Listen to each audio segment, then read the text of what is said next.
How do you know your child is growing in one standard, second standard, third standard? They're learning more and more and more. ఇప్పుడు ఒక వ్యక్తి 1, 2, 3, 4 పై తరగతులకు వెళ్తున్నాడు నీకు ఎలా తెలుస్తుంది? ఎందుకంటే వాళ్ళు ఎక్కువ నేర్చుకుంటారు. In the same way, how do you know that you are growing spiritually? అదే విధంగా ఆత్మీయంగా ఎదుగుతున్నావు నీకు ఎలా తెలుస్తుంది మరి? You're discovering more and more sin in your life that you have to get rid of. నీ జీవితంలో ఇంకా పాపాలని కొత్తగా కనుక్కుంటూ ఉన్నావు, అవన్నీ తీసేసుకోవాలి. If in the last 1 year you have not discovered any new sin in your life, I would say you have not grown at all. You're sitting in the same class. గత 1 సంవత్సరంలో నీ జీవితంలో ఏ కొత్త పాపాన్ని కనుక్కున్నట్లయితే నువ్వేం ఎదగలేదు, అదే తరగతిలో ఉన్నావు. There are people who are defeated by the same sin for 20 years. ఒకే పాపంలో 20 సంవత్సరాలు ఓడిపోతున్న వాళ్ళు ఉన్నారు. That is like a child, even after 20 years, he doesn't know how to add 5 plus 5. అది ఎలా అంటే 20 సంవత్సరాల తర్వాత కూడా ఒక పిల్లవానికి 5 కలిపితే ఏమొస్తుందో తెలియకపోవటం. In the beginning you are defeated, understood. ప్రారంభంలో ఓడిపోయావు, అర్థం చేసుకోవచ్చు ఆ విషయాన్ని. 20 years you are still defeated by the same old sins. 20 సంవత్సరాల తర్వాత కూడా అదే పాపాలలో నువ్వు పడిపోతున్నావా? Brother, sister, wake up. సహోదరి సహోదరులారా మేల్కోండి. Don't let the devil deceive you. అపవాది మిమ్మల్ని మోసం చేయనివ్వద్దు. మీరు You are listening to so many messages on YouTube and the Zoom meetings, and your head is becoming bigger with knowledge. యూట్యూబ్లో Zoom మీటింగుల్లో మీరు అనేక వర్తమానాలు విని మీ తల పెరిగిపోతూ వస్తుంది. But you're not becoming spiritual. కానీ మీరు ఆత్మ సంబంధంగా మార్చబడటం లేదు. Let me use an example. ఒక ఉదాహరణ నేను చెప్తాను. You know the difference between a fat man and a strong man. మీరు ఒక లావుగా ఉన్న వ్యక్తికి లేకపోతే బలమైన వ్యక్తికి తేడా తెలుసా మీకు? We say, okay, this man, his weight is 80 kilos. ఈ వ్యక్తి బరువు 80 కిలోలు.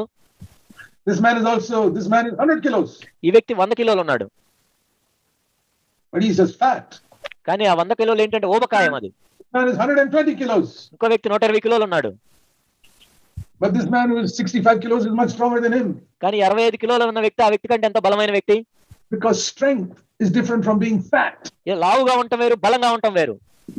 When we have knowledge of the Bible, we are fat.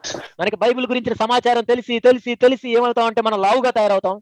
And many of you your weight is increasing with fat. కాబట్టి మీలో అనేక మంది ఆ బరువు పెరిగిపోతూ ఉన్నారు ఈ తెలివితేటలతో. Knowledge. ఎక్కడ చూసినా తెలివితేటలు, సమాచారం. How strong are you? Can you overcome sin? కానీ మరి మీరు ఎంత బలంగా ఉన్నారు? పాపాన్ని జయించగలుగుతున్నారా? That is the mark of strength. బలానికి సూచన అది. So don't be proud that you have so much Bible knowledge, more than when you first came to CFC Hyderabad. కాబట్టి CFC హైదరాబాద్ ప్రారంభంలో కంటే ఇప్పుడు మీకు బాగా Bible తెలుసనే సంతోషించొద్దు. That's like saying I become more fat. అదేంటంటే నేను ఇప్పుడు బాగా లావు అయ్యానని చెప్పటం. How much have you overcome sin since you came to CFC Hyderabad? మరి CFC హైదరాబాద్కి వచ్చిన తర్వాత నువ్వు పాపాన్ని ఎంత జయించగలిగావు? How much pride have you seen in your own life? నీ జీవితంలో నువ్వు ఎంత గర్వాన్ని చూడగలిగావు? Have you got rid of complaining and murmuring? మరి సణుగులు, ఫిర్యాదులు మానేసావా? Then you need to repent. అలా కానట్లయితే మారు మనసు పొందాల్సిన అవసరం ఉంది. My dear brothers, I'm not saying this to shame you. నా ప్రియ సహోదరులారా మీరేదో సిగ్గుపడాలని నేను చెప్పట్లేదు. But I'm trying to encourage you to really come to a genuine godly life. నిజమైన దైవభక్తి కలిగిన జీవితంలోనికి మీరు రావాలని మిమ్మల్ని ప్రోత్సహిస్తున్నాను నేను. I'm saying like the apostle Paul said in 1 Corinthians 4. మొదటి కొరింథీ 4లో అపోస్తలుల పౌలు ఏం చెప్పాడు అది చెప్తున్నాను నేను. Verse 14 to 16. 4:14 నుంచి 16. I'm writing these things not to shame you, but to correct you as my beloved children. మిమ్మల్ని సిగ్గుపరచవాలని కాదు, కానీ నా ప్రియమైన పిల్లలని మీకు బుద్ధి చెప్పుటకే ఈ మాటలు రాయిచున్నాను. Because you can have 10,000 teachers, but you don't have a father like me, Paul says. మీకు 10,000 మంది బోధకులు ఉండొచ్చు, నా వంటి ఒక తండ్రి లేరు మీకు. There's a lot of difference between a teacher and a father. ఒక బోధకునికి తండ్రికి ఎంతో వ్యత్యాసం ఉంటుంది. And he says, I'm telling you like a father, verse 16. Follow me, follow my example. 16వ వచనంలో ఒక తండ్రి వల్లే మీకు చెప్తున్నాను, నన్ను పోలి మీరు నడుచుకోండి. Brothers and sisters, Christ is coming soon. నా ప్రియ సహోదరి సహోదరులారా, క్రీస్తు ప్రభు త్వరలో రానయ్యున్నాడు.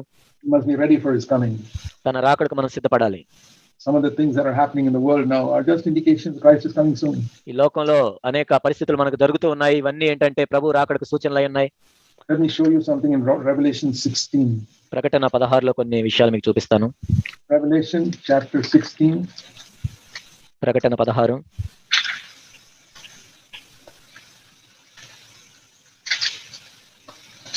We read here verse 9. 16:9. Men were scorched with fierce heat, and they blasphemed the name of God who has power over these plagues. కాగా మనుషులు తీవ్రమైన వేడిమితో కాలిపోయి తెగుళ్ళ మీద అధికారం గల దేవుని నామమును దూషించిరి గాని ఆయన మహిమపరచినట్లు వారు మారు మనసు పొందిన వారు car. There are plagues, like mentioned here, plagues. There's a plague in the world today. కాబట్టి ఇక్కడ ప్రస్తావించబడిన తెగుళ్ళు వలె ఇప్పుడు మనం తెగుళ్ళను చూస్తూ ఉన్నాం.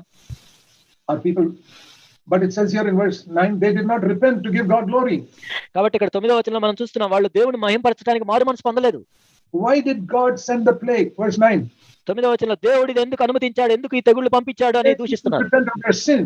అయినా కానీ వాళ్ళ పాపం నుంచి మారు మనసు పొందలేదు. They did not repent. They did not give God the glory. కాబట్టి వాళ్ళు మారు మనసు పొందలేదు, దేవుని మహింపరచలేదు.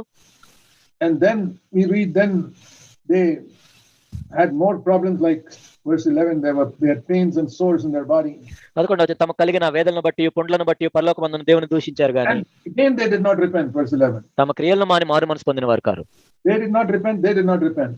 వాళ్ళు మారు మనసు పొందలేదు. Why does God allow these plagues to come? ఎందుకు ఈ తెగుళ్ళు దేవుడు అనుమతిస్తాడు? So that people will wake up and repent of their sin, which is much worse than any sickness.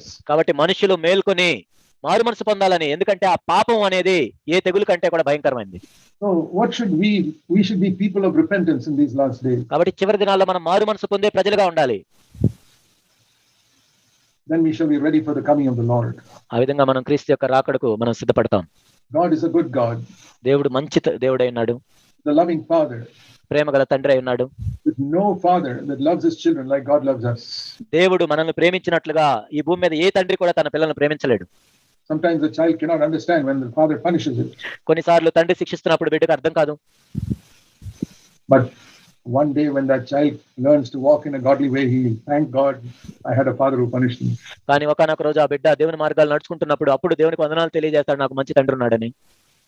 I don't regret any of the punishment I gave my 4 sons. నా 4 పిల్లలకి నేను వారిని శిక్షించిన దాన్ని బట్టి నేనేమి బాధపడట్లేదు. Because I see the result today, they're all following the Lord. ఎందుకంటే దాని ఫలితం నేను ఇప్పుడు చూస్తున్నాను, వాళ్ళందరూ కూడా ప్రభువుని వెంబడిస్తున్నారు. God also punishes us in different ways. దేవుడు మనల్ని కూడా రకరకాలుగా శిక్షిస్తూ ఉంటాడు. We must try to hear what is God saying. కాబట్టి దేవుడు ఏం చెప్తున్నాడో మనం వినడానికి ప్రయత్నించాలి. If I have a sickness, I say, Lord, what are you trying to say to me?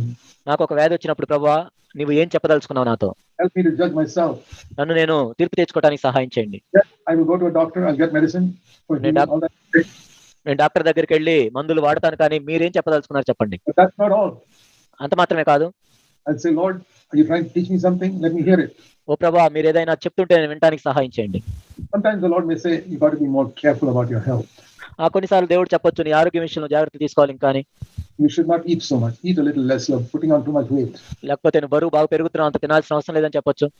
Learn to fast once in a while. అప్పుడప్పుడు ఉపవాసం ఉండటం నేర్చుకోమని చెప్పొచ్చు.